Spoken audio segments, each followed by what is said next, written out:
Good morning, everyone. Welcome to Laurel Park. Final day of the winter meet here. I'm Naomi Tucker alongside Keith Fusel. We're going to guide you through today's card and hopefully find some winners. Absolutely. I like the card. I think we're going to be right around it all day. I'm confident in that. I don't have any blow up kind of prices, but I think we can nickel and dime all the way through this racing card. Yeah, I feel like that there's a couple of interesting fields coming up for sure. 9 races in total. But before we dive into that, let's have a look at the Preakness 147 message. You know the tickets are out. You know where to go, preakness.com. You can even scan the bit there with your phone. Are you quick enough to do that, High tech, Keith? I'm not good enough. No, technology has just left me in the dust. No, but hey, take advantage of any way you can go get your tickets. Do it now. The earlier, the better. Don't get shut out, as we like to say here at the racetrack.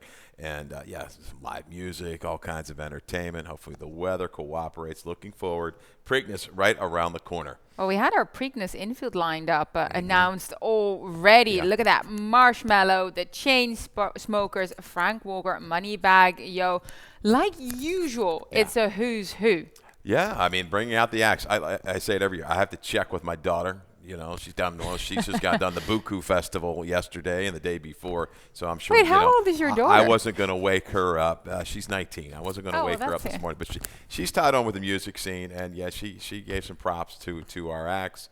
Moneybag Yo, I think that might be her top selection there, but that's okay. That's her, and much more in the know than me. Yeah, and we'll see if anybody else pops up. Yeah, we've got more to be announced, so could be a few more surprises. Yeah, the special NBC live broadcast performance of the Chain Smokers is what I'm looking forward to most. Definitely listen to a lot of their music on Spotify, so can't wait. I do know that normally when we're working, don't always get the chance to listen too much to the music, but I can tell everyone is having a good time. I try and catch up on it afterwards a little bit. I step out on the roof. We throw right up there up top, and we can walk right out the door. And I take part, like watching the people and listening to the tunes when we get a little bit of a break. It's usually later on in the card as we get a little bit more time in between races on Preakness Day. Well, we've already highlighted it. This is the final day of the winter meet.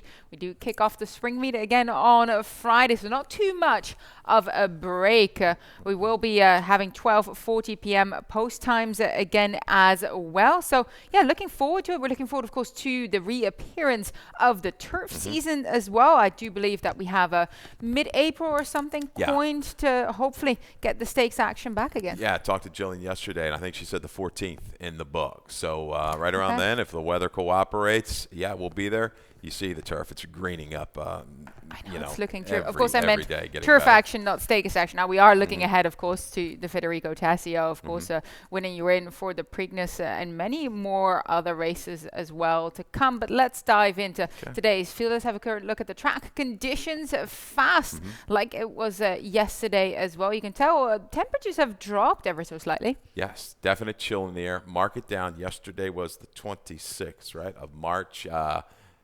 I'm calling it a little bit of a wide day, a little hedge to the outside on those races yesterday. So if you saw some horses maybe down inside spinning their wheels a little bit, mark it down, come back, get them next time.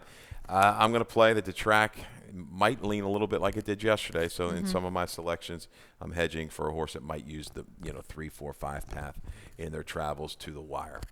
Yeah, definitely be interesting to see how that holds up. But we did indeed see horses being able to make up some ground when they're a couple of paths off the rail. And we dealt with that wind yesterday, too. You know, the wind 88 opening quarters, and then through the stretch, they were running right into it. So that always throws a little bit of a wrench into things when you're handicapping. You have to go back and take all of that into consideration. Absolutely. Well, race number 1 of 9 is a nickel claimer. Norman is a 2 lifetime 7 furlongs. The distance race 1 to 5, of course, that early pick 5 sequence. I decided to cover the sequence today. Struggled to find a single. Ended up going tight in a couple of the races. The race number 1 is not one of those. I went 3 deep here using the 3, the 4, and the 5. The 4, my top selection here, Anti Poison. The race number 2, I go 2 deep. I go around Dr. Ferber on the rail, as well as the number 5, 1, 2 Kid. And then in race number 3, 3 deep again, using the 1, the 5, and the 7. Race 4, 2 deep there. Really hope that Unrequited Love can fly early, but she's going to have Little Miss Scarlet from that outside draw, trying to get a piece of it as well, I believe. But race number 5, I go 3 deep. That's the final leg of that early pick 5 sequence. I go 5, 6, and 7. I feel like that's quite a wide open claiming 40 affair there, and I kind of wanted to have some coverage. Okay. Like I said, couldn't find the value in singling anywhere as much as I really wanted to, because then you can go a little bit deeper elsewhere. But $54 ticket that starts in race number 1. So we'll start with your top selection in here, Keith. Tis Golden, trained by Kieran McGee. So with the second stop for the McGee stable. Lengthy layoff before making that McGee debut, but gets down to the lowest level. Got going at claiming 12.5 level 1,000 now in for the nickel, but he tried to make a little bit of a move in there and just flattened out late. I think that field was much too tough. We see Rad Paisley coming back in race number 6 today. These foes seem a lot more to Tis Golden. I think it's going to be a more relaxed flow. Definitely to his liking, Tis Golden. They were quick. Those horses were fast last time. You see 22, 2, 45, and 3. That's rolling. He was coming off time. That was his first race since August. Needed that. Now the drop to the 5. When Kieran goes on the attack mode, okay, here's a little stat for you. He's 11 for 28, 39% over the last few years when they drop for 50% or more drop, and then down to the nickel. Takes the edge here, tries to get it done. You got Alvelo, talented young bug rider we have here. I think he'll be forward. I think he can maybe prompt the pace of Dijon, who looks to me like the speed, and get the 7/8 of a mile from just off of it. Antipoison could take a lot of play right now, and I guess I could align this horse to favorite. I struggled. It's going to be between these 3, 4, and 5. But why the drop? And I like Tim. Tim's a good buddy of mine. He still good work. Works. You got turf season right around the corner. And he looks like a pretty productive. He can make some hay on the turf. More running on the turf. So I don't know. I don't know what the move is here to the nickel. I'm rooting for the outfit, no doubt, but that's a question mark for me. It's quite an aggressive move. I did note it was an aggressive move, but I like the cutback for him. Has shown some speed 2 starts ago. I think they just were kind of ready to get the win on board. He hasn't hit the board in his last 4 starts. Really kind of perhaps also wanted to get some confidence back with him as well. Yeah, that could be the case. It intrigues me. This horse has run well on the turf. He can carry that speed going along, but we shall see if he shows up anything. I mean, he's capable on a bad day. Looks like running a mid 40 around a 50 buyer. That'll get it done. Dejan's the one to catch. Glorious Weekend, a little flyer. Just the way the track was playing yesterday and getting in with this. Looks like another talented young bug rider in Yaron Barbosa. Getting in light. You can apply the same reasoning to Glorious Weekend, that he seems to be a touch better on the turf. Why not wait for the turf there? Either just possibly giving him a race, hasn't raced since December, and might just want to get that sort of work under his belt, sort of race fitness, right? To then move up in the turf season again. They must be thinking that perhaps they're flying under the radar a bit and hopefully can keep a hold of him. Yeah, that's true. He is one for what, 39? Something like that. He's 1 for 39. I didn't want to look, he's been placed plenty of times. Second 7 times, third 7 times. This is a horse that comes home with a check. Right. But he doesn't get his picture taken. We don't want to knock those kind of individuals. They do their running every time. No, they're trying. And I think, like I say, he's a horse to use underneath and maybe boost your exotics. Yep. Exactly. Race number 2, we start the early pick 4. I know you went for the later pick 4 sequence, the middle pick 4. Mile 16, the distance they're claiming $10,000 to $8,000. No one is a 3 lifetime 4-year-old and up. Video spotlight on the horse that both you and I have as our top selection here. 1, 2 Kid for trainer Jamie Ness. Is going to be his second start after the layoff. This was his race coming back here now as a 4-year-old. That was a 79 days break. Ran a very, very honest race there. Stalking, chased in the belated stages. I think this is a step up to then move on and do better again. We know that when Jamie Ness moves these horses from Parks back to here, they tend to do pretty well. Yeah, and this horse tried every step of the way. Made that move into a slower pace. Had to be used from the far turn to the quarter pole, aggressively ridden. Shifts in late, but still, this horse comes to the inside of this horse, picks it back up. See this? See the effort there? I like that. This horse is trying, still reaching to the wire. He could be the favorite. You could flip those two when it gets to the gate. Wouldn't surprise me if 1, 2 Kid is the favorite. Scratch the 2 straight up guy. And out of that race, Jack O'Hare came back to run a 76. fifth place finisher, came back to win for 12.5. 1-2 kid's going to be forward. He will stay the trip this afternoon. I agree there. I know indeed a good form race, but especially for me, that sort of second race after the break for a strong outfit like Ness with the speed he has. Jamie Rodriguez, usual rider, aboard as well. On the rails, Dr. Ferber, who just got overtaken for the win in his last race, going a mile and an eighth. I think he's going to try and sit handily again today, but I thought he ran strongly. He was chasing a hot pace. They weren't holding back there early. Made full use of that. Now kind of just shortens back up to the mile and 16. But look, we like the inside draw. Absolutely. Love it. I mean, he's going to be tactical in here. I don't think he's going to be terribly far back.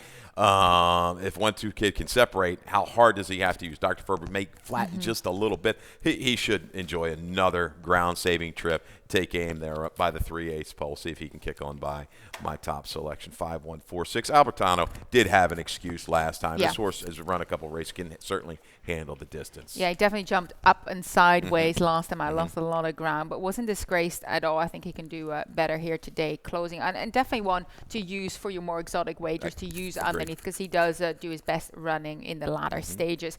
Race number 3, nickel starter allowance here, mile and 16 the distance, and we both use the number 7, Titans Will. A high draw for him here. I'm not too fearful of that. He had he had one of the higher draws last time out, going the mile and an eighth. Now, plenty of time, of course, before that bend, but he was still kind of caught wide, was on the pace despite that. So I feel Titans Will, no matter what kind of cards he gets dealt, does his running and will try, and I feel like he's going to do the same here. If it ain't broke, don't fix it, right? This trainer can get horses to win back to back. This guy, they've got him figured out. Beautiful rating job by Rosado last time when prompting the pace. Yeah, it was 3 wide, but really knew when to kind of let this horse out and do his thing. Cutting back 1/16 of a mile. We've got a couple scratches in here with the 2 and the 6. Yeah. Given a good break, he's to the front, I would think. Maybe pay the kid who's shown speed and come from deeper in the past. Titansville's going to be tough to deny.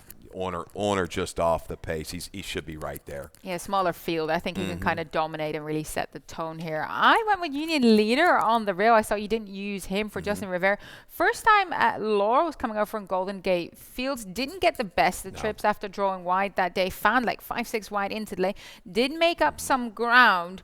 We'll have to start running faster again today. But if you look on the go back, he's been able to post competitive figures. So I think we're just giving him a pass for that first try at Laurel, and I expect him to at least have a bit of a better journey here today. Yeah, to me, it's just the question of the company kept out west on the dirt, not the synthetics or the turf. Yeah, 8 post, moving inside, should move him up a couple lengths. Got that race over the surface, obviously a different surface, something like he's never run on before. Might help enhance that run. But Bahama Channel, he's kind of been chasing Titans Will around the racetrack. He'll do it again. Flow's going to be to his liking as well. Yeah, Bahama Channel, just a tough campaigner who showed a good bit of life against similar foes here last time out. I feel like he's cycling back up again, so I used him underneath for that reason. Race number 4. Now, race number 4 starts the Rainbow Peak 6. We have a huge carryover here, $11,846, but also coins the middle pick for sequence events. Look, we got the carryover right there. Definitely be well supported today. Love that. It's not the easiest sequence. I feel like it's going to be competitive again today. But you decided to go with the middle pick 4. Yes. And the pick 6, though. I mean, for a 20-cent play. Yeah, you can just add a couple races, add some right? numbers in use there this. and make a very reasonable ticket. Absolutely. But I'm going to shoot here for the middle pick 4. The early pick 4 has just been beating me down, and I'm depressed. But no. Okay, 1, 2, 5, wonderful. 1, 2, 5, 6. We're going to change our luck here. 1, 2, 5, 6 to get you started in race number 4. I think it's a spread race 5. 5 and 7, Sweet Talia and Joe Mike Jim. I think they're going to like what they're going to see up in front and come rallying into it. Race 6 with the 5 and 6, Rad Paisley off the claim. We've got a stat later. And race 7, 1, 2, and 6. There you go, $24 for the middle pick 4. But don't forget about that carryover, certainly, for the pick 6 here today. over 11,000. Absolutely. Race 4 through 7 is that middle big ball. Race 4 through right through the end. So race 9 we have that rainbow pick 6 that will be well supported again. 7 furlongs the distance here. Fillies and Mares 4-year-old and up, claiming 12.5 to $10,000 in here. And can we use similar horses, a little bit different order? The number 5 Unrequited Love, your top selection ever. My exacta Kira McGee trains. We do have a video spotlight of her. It's a quick 9-day turnaround from that 5.5 furlong sprint move. You can see her there right on there. She was flying on the rail. Unfortunately for her, this was there was just a lot of shuffling going on, and that kind of put her completely out of the race. Like, this happens, over. Yeah, it was, and she wasn't. It didn't look like she was going to keep kicking on. You know, to be fair, a Little Miss Scarlet in the back, the 3 with the red cap, got in a little trouble. We'll see her this afternoon. She had to kind of steady, briefly shift out and come on a little bit late. But it was the fact that what she had to battle through. Yeah. Unrequited Love is a filly that wants things a little bit more relaxed up front. I think she can get that today. Looks like her main speed threat might be Movie Score, but I think she clears this field, relaxes, and can go wire to wire. I agree. I think she's got the early pace to at least get to the front and hopefully get a bit more of a cleaner trip. You're right. I don't think she would have won that race. But still, when something like that happens, you're just glad that nobody got injured and that she was able to stay up and just kind of come back for next time around, which ended up being quite quickly, thankfully, here for the Karen McGee bond. So I rate her highly. But yeah, Little Miss Scarlet, of course, we did just see that Unrequited Love. Little Miss Scarlet dropped back to this level as well after another sharp race. She had to move around a little bit too to try and get out of the way of everything that was going on there. I think she's gonna like the stretch out here to 7 furlongs. I think she's got the right kind of running style to do well. We know that Claudio knows how to get his runners to go an extra furlong or 2. So I'm banking on him having her ready to just stretch out her speed a little. Absolutely agreed. Movie Score, the right move here at McMahon, wins the allowance, the first level at Penn. Move coming back to the 12-5. So you see that sometimes trainers, they claim they just want to knock it out. Sometimes they do it a little bit of a lesser situation. But coming back, Chappie works. I like that. He's coming down to ride. This horse off of a layoff back in December. Didn't have the best spot down inside with a bug. A more experienced rider, now more experienced. She can sit a trip, and she can grind it out at the 7/8 to be a player here in your exotics. Devil Chafer has tactical speed at 7. That's my biggest key. When does she time the run, and can she hold on late? So there you go. Yeah, use Devilish Affair underneath as well. We'll leave you for just a brief moment for a quick break, but we'll be right back.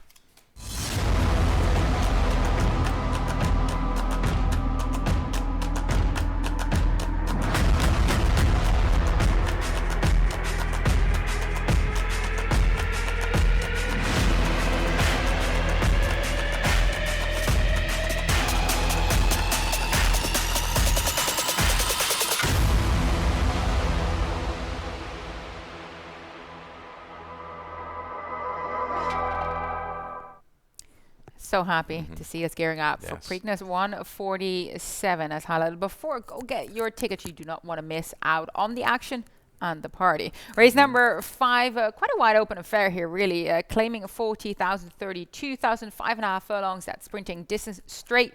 3-year-old fillies. We have a video spotlight on the runner towards the outside, or one of the towards the outside. Sweet Talia for trainer Hamilton Smith, who last time got, was kind of like behind them a little bit and then made a move into it. There was quite a speed battle going on between Kimmy Chardonnay and 6 o'clock Sarah. That did set it up well for a runner like Sweet Talia to make a move. Yeah, I thought she finished up quite well. First off the claim. We got Acosta today.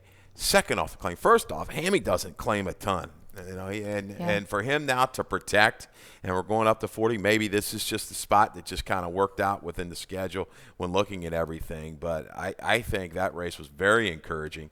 She's going to come back third time license. She's going to come into a field that's got a lot of horses that really want to kind of go. Yep. All that speed's not staying around. She can settle. The track played good to the outside yesterday.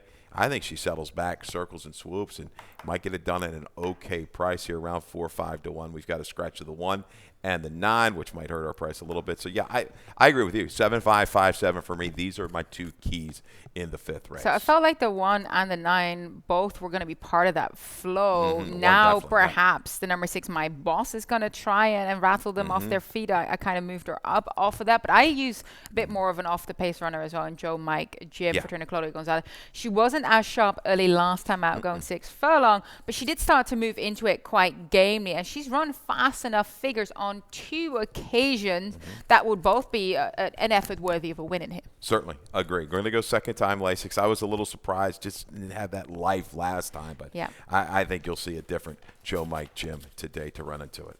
Yeah, you didn't get there Bistrita for, if I say that correctly, for trainer Jeremiah Engelhardt. Now, ships over from Aqueduct. We did have a Engelhardt runner yesterday, finished down the field, but before that, asking for a basking cleared off to win well here. Jeremiah Engelhardt overall, very decent record when moving horses, either when keeping them here and prepping them here or bringing them down from Belmont. And she did get some help from the rail to start to go, felt like, when she was able to clear for the win at the maiden 40 level. Had no fun whatsoever chasing around some speedy types at Aqueduct last time. I was just trying to find an easier spot. I think she's going to kind of sit handily. I hope she finds an easier field. I use her as a saver underneath, just not to get caught out. Tough gauge for me, tough read. I'm familiar with who ran second last time at Aqueduct, but the other fields I didn't go back and get a chance to really kind of key up, but she's got speed inside and outside of her. Is it going to be a relaxed trip or not for Bistrita? I don't know. Maybe a little bit of this class will prevail. A little flyer here for the price. How about Monarch Beach? Rated back last time, off the pace. Came under some pressure, didn't fire, but a good number sprinting 2 races back. There's the Frocks. Yeah. Try again. Ranchar. Thank you, Ranchar, yesterday. That was good. It's a good way to finish the day. The Frocks. Just the way we wanted to see it out there, just prompting the pace. Go on with the Frocks. All a happy group in the winner's circle. I liked it. 3-1. I was hoping for a little bit more, but we'll take it. Yeah, well done there. Race number 6, a sprinting event here as well. Optional claim as starter allows for 4-year-old and up. Look, I'm all over Royal Thunder, the number 6. So let's look back at his last outing right here. It's going to be his first time cutting back to the 5.5 furlongs distance. Last time was going 6 furlongs. Was caught 3 deep on the turn from that highest draw. John the Bear ended up going clear. You can see Royal Thunder trying to chase him. Royal Thunder kept churning away, though. He was game all the way to the wire. No John the Bear in here. I thought it would have been a winning effort if not for that foe. That was just a better horse on the day. Yeah, he's going to let John the Bear run in today's 7th race and not have to worry about him. And he outrun the race prior. But, man, talking about a horse that's running too hard and too good not to get a win. Right. This horse, his last 3 are really, really sharp. Gets in here with Alvelo again to prompt the issue. He's going to have to deal with Brad Paisley. It's a good little horse race. I like Brad Paisley, though. Got a stat off the claim for Rudy Sanchez Solomon. One of these 2 with Crown Cristo going to probably take game off of these horses from mid-turn. Yeah, Do we have tell me about your stat. Oh. Okay, I thought I had it. Maybe I don't. Yeah, I feel like we did, but just read it out. All right, Solomon, Rudy Sanchez, 4 for 16 the last 3 years, 25% first off the claim and kind of moving up 50% in the tag. I know this horse is protected, but taking everything into consideration, it's good. 10 for 16 in the money. ROI, close to $4. Brad Paisley, he's shown some talent, put it together last time. These 2 just might run around the track together. Hopefully they don't duel each other into submission, but the 4 is going to be lurking. Yeah, the 4 is going to try and pounce if there's a speed duel that develops. So look, I think we need a stat on how often your stat plays have come in because it's been pretty frequently. 1080 yesterday. That was a good winner for Tony Ferrier, right? Jerusalem. Yeah, we'll take it. That's what I'm saying. Like, for all the stat plays, I think I want one of your track record because it feels like it's going to be quite high, at least over 50%. I'm not saying that. I'm not going to pat myself on the back. No, but they've been pretty good throughout the years. It's good to follow them along for sure. It's a good eye opener on some of the runners in the field. Race number 7, 5.5 furlongs distance again here. First level allowance for 4-year-old and up. I had a little bit of a price play in here. I see you got 7 on the rocks underneath. Look, he is making his 3rd start after almost a year off. I think he's going to continue to improve because of it. I think the cut back to 5.5 helps his style. Was ultra close behind all 3s, going to the lead, who's been a solid horse, next out winner as well. I feel like this distance turn back is going to help him. Look, there's some really sharp horses in here, so you want to have a price on 7 on the Rocks, but I think it's worth of a little flyer here. And he can sit from just off of it. He sits in a pocket around the turn. You don't really need to panic. He doesn't necessarily need the front. So X-Man, first 16th of a mile, how does John the Bear come out of the gate? He can kind of spy on that one and take it from there. Yeah, I think he's a user owner just off the pace. Magic Mule needed this horse bad last night. 14-1 broke my heart. Maybe a little early move, but got away with a slower pace.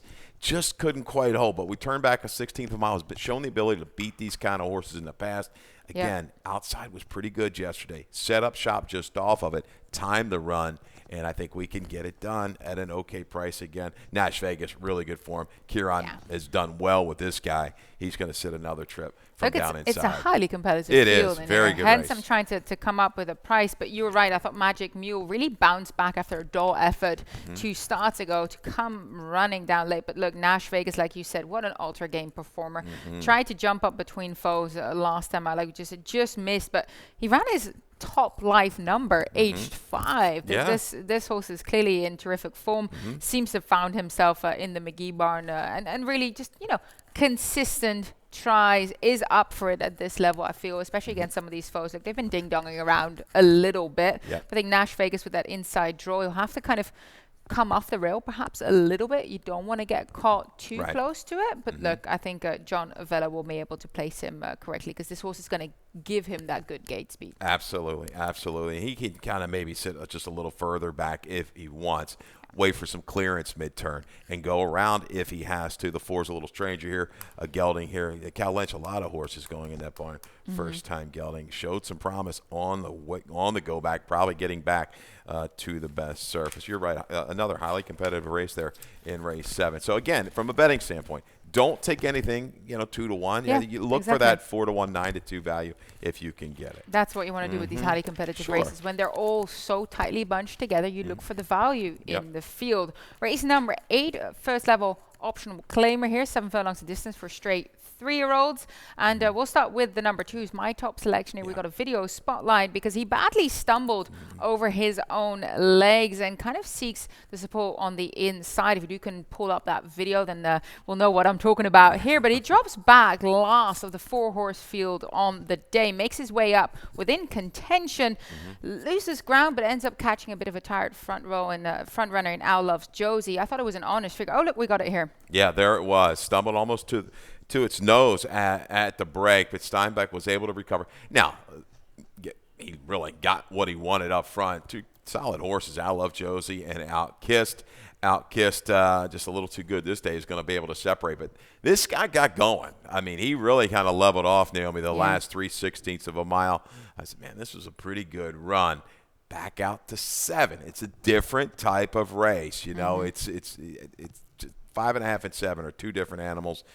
He'll make, I think, a run, but it's got to be perfectly timed. And will he get enough up front? I mean, he kind of got everything he needed. Yes, he stumbled, but all things being square, I'm going to use him underneath today. I like Golden Eyes. I think this is a horse that's really just getting better and better and better.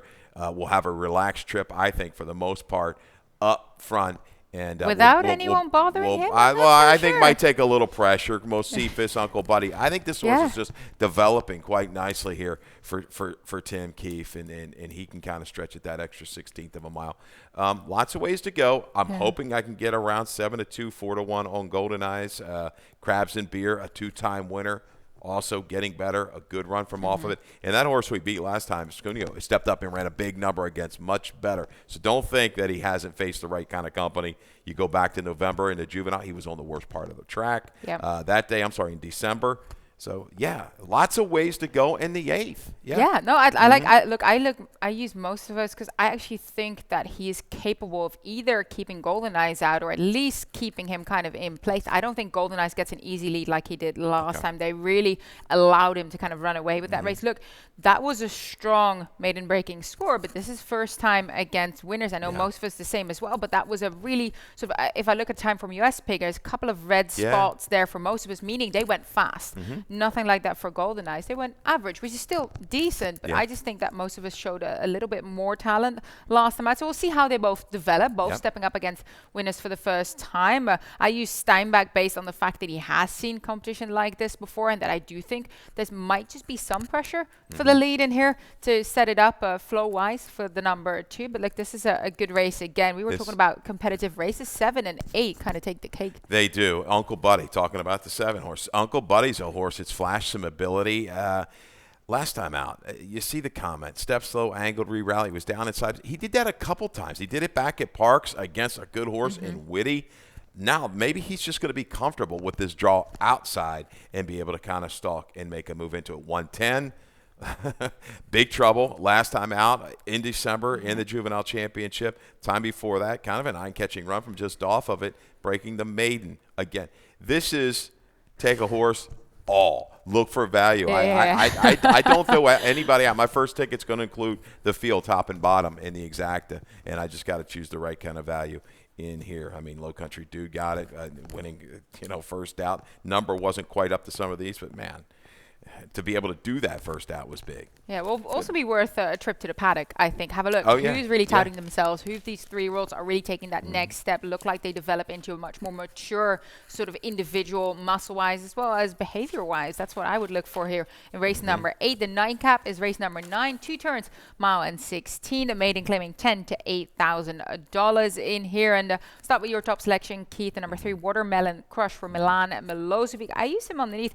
He ended up playing up a little bit before the race, burned up his speed early, faded completely, but is dropping down to this level for the first time in his career. Again, the 2 and the 6 probably going to get a lot of play in here. I'm Not Slow, who we will show a video of, but Watermelon Crush has to act better. I think he can sit outside of the 1.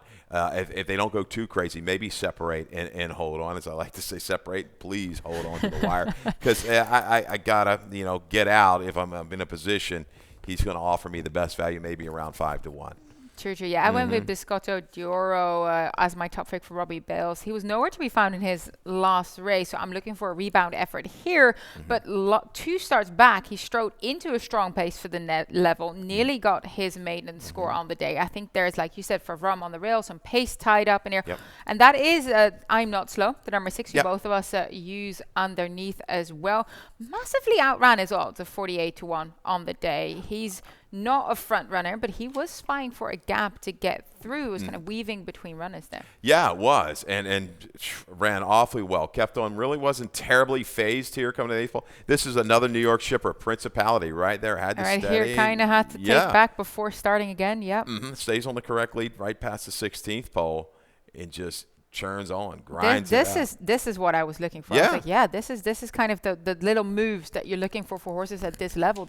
Most of them won't make those. No, and the light bulb looks like it went on that race. He was getting put the head back down again and kept running. So, there you go. They look like the 3. The best value will be the 3 in there. So that's how you wrap it up.